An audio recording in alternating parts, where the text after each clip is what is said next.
Hello and welcome back to another video for Final Fantasy XIV with me, Meoni. This is then a summary video talking about Live Letter 74 that took place today, the 11th of the 11th, 2022. This is a first part of two parts live letters looking at patch 6.3. In this particular live letter, they simply looked at screenshots promising video footage in the next live letter instead. In a bit of trivia at the start, they mentioned how 10 years ago to this very day, the 1.0 servers have shut down. They promise they have a lot planned next year in celebration of 10 years anniversary. So that's very crazy to think about, but I personally think it's been an incredible 10 years since then, and I'm really looking forward to next year's event. On to 6.3 content then. 6.3's official patch name is God's Revel Lands Tremble. This is releasing early January 2023, so you can expect that in the first few weeks of January.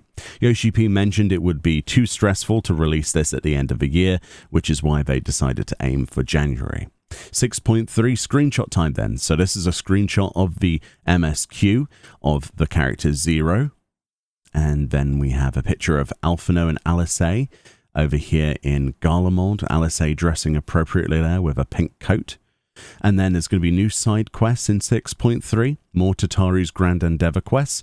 There's a screenshot of that here of Hancock and our lovable Tataru back in her lovable kimono over here in the Ruby Sea. The side story Tales newfound adventure, which we actually did a video on a while ago with the Hectai little red blob thing, where I told you not to miss this.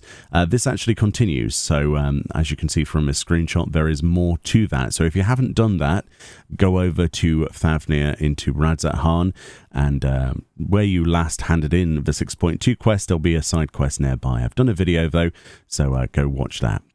More Hildebrand adventures are in 6.35, so a little bit after 6.3 in the next month or so. The screenshot here displays the inspector with the lovable poo-poo. I have no idea what's going to go on here with the storyline, but that's there. Also with this comes the next part of the Hildebrand relic weapons. These relic upgrades show this hilarious picture of Geralt jumping or falling onto a mammoth, so I guess we're going to look forward to upgrading our weapons at least with some hilarity, hopefully less sweat involved. New tribal quests are added in 6.35, which is the new quest based for crafters, which is the Leporits. The Leporit tribe then, holy moly, I can't imagine what rewards we might get, but hopefully a carrot mount or something that would be pretty epic. 6.3's main storyline has a new dungeon called Lapis Manalis, which apparently in Japanese is Snow Mountain. This is part of the 6.3 MSQ, like I say, and the first screenshot is of this frozen landscape. It kind of looks like it's in Garlemald or something. I'm getting that from the bridge because it's metal.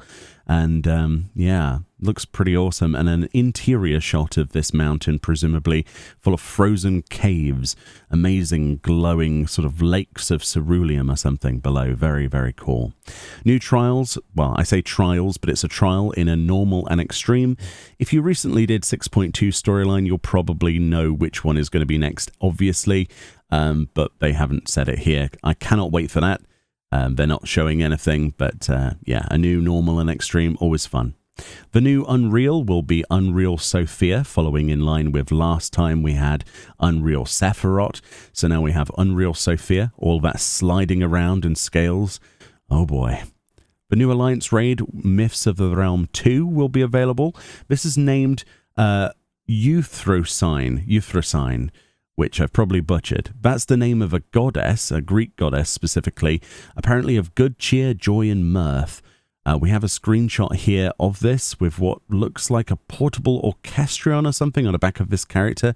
Very interesting. A second screenshot of a floating tree above a clouded blue sky and golden fields. You can just see something like a little building hidden on that ridge that it looks like the camera's about to pan up and show you. It looks like the Windows XP background if it was in Atheris.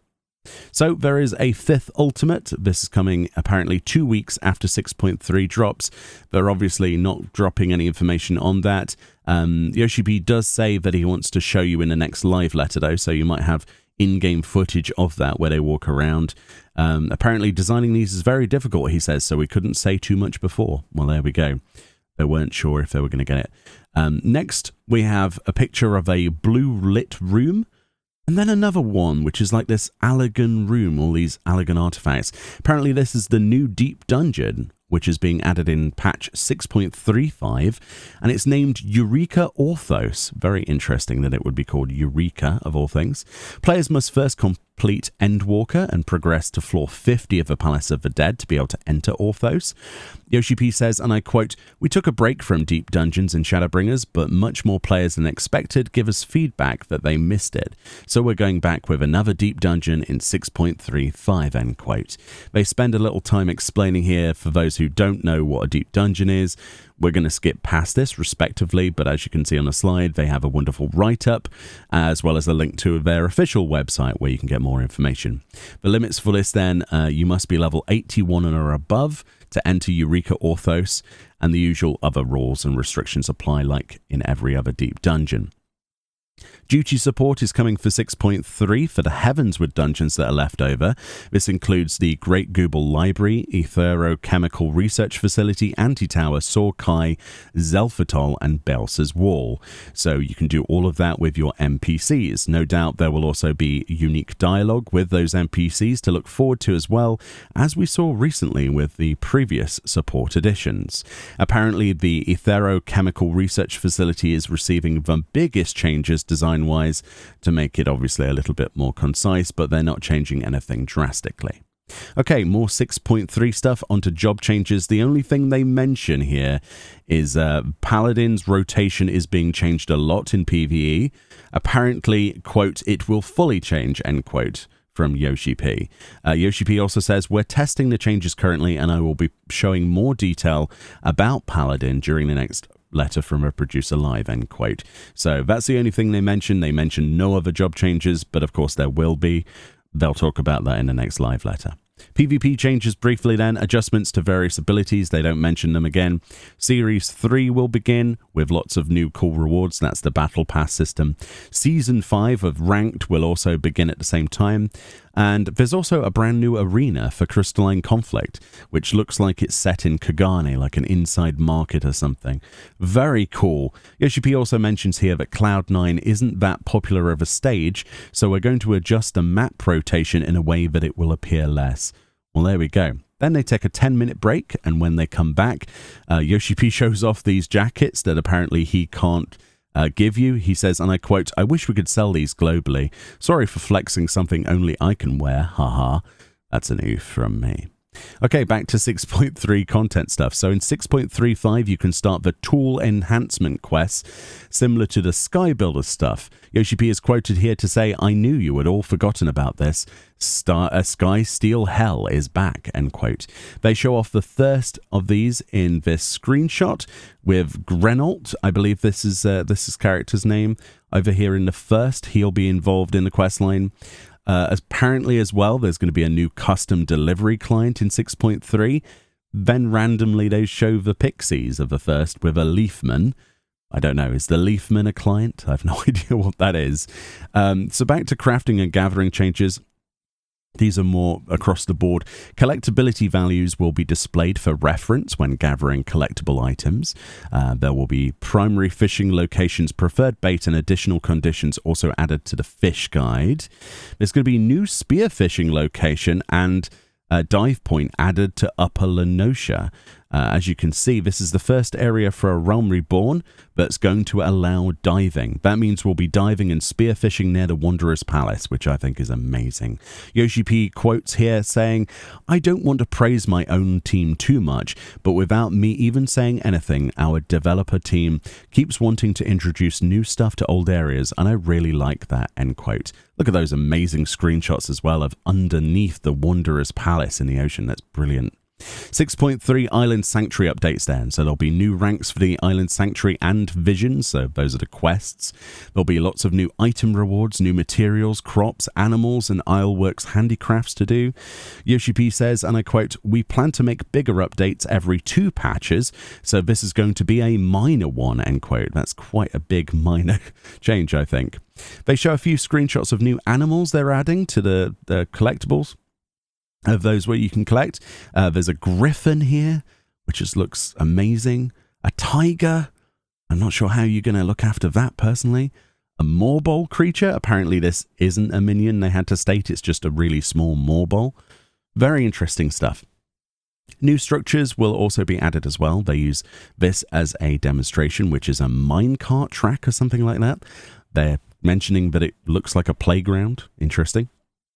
There'll be improved interfaces for workshops via agenda, supply, demand, and reports windows. And yes, finally, the ability to collect all leavings at once. That's a massive one. Thank you so much for that. Hallelujah.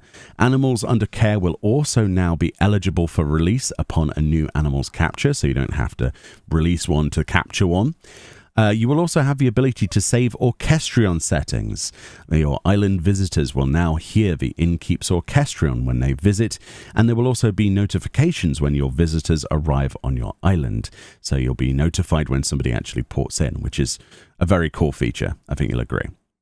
6.4, Yoshi P says we'll have a lot more updates to the island, as you know, major plans are for that.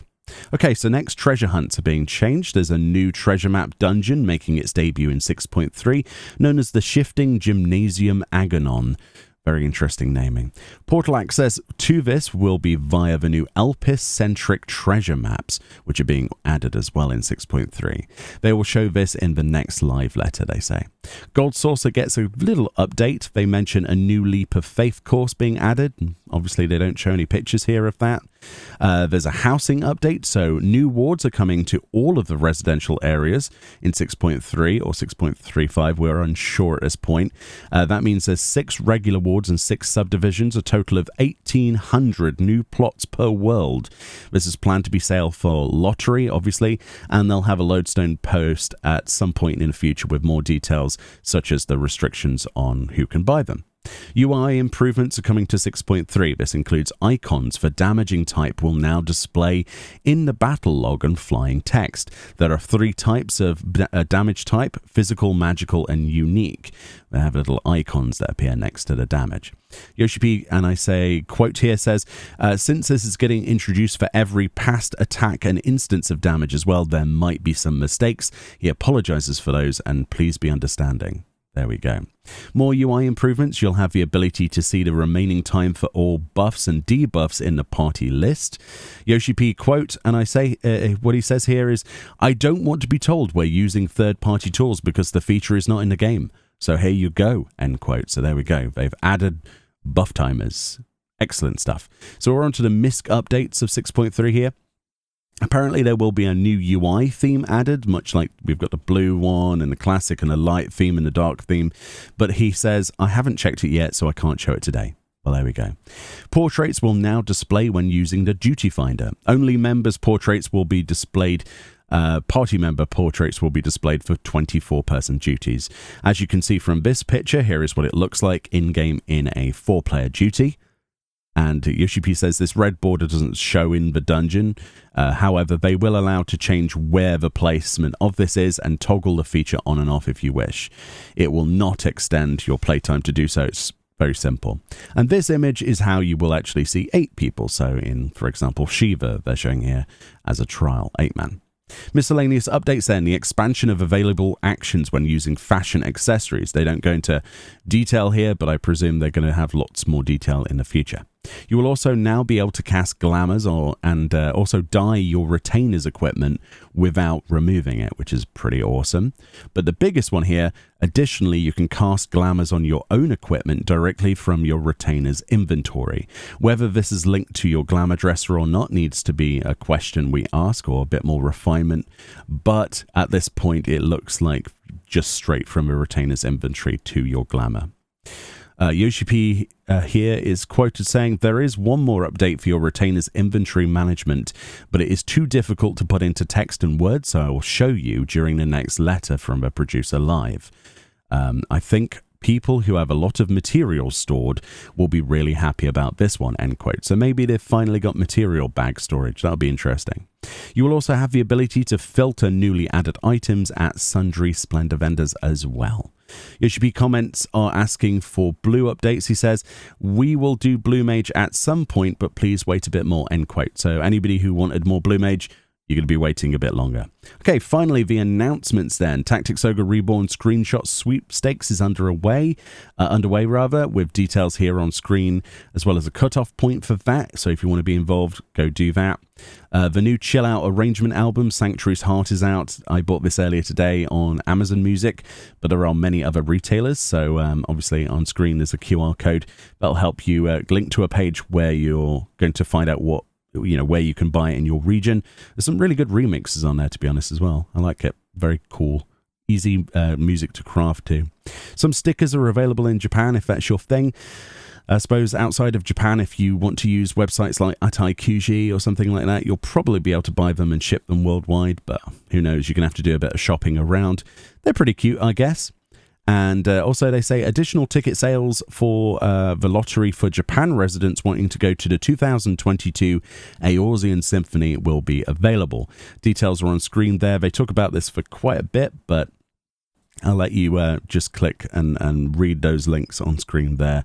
But as you can see, more tickets are available due to popular demand. And that wraps up the 74th letter from a producer live. I personally think that was quite a good one, quite compact, quite full of content. The second part of the 6.3 live letter will be sometime probably next month. I'm looking forward to seeing that and seeing all of the in-game stuff, but there's a lot to break down here, and hopefully I did a good enough job of breaking down nearly 2.5 hours worth of stuff for you. Much love. Enjoy the rest of your day. Let me know what you're most excited for from 6.3 as we know it now, and I'll see you all next time. Bye-bye.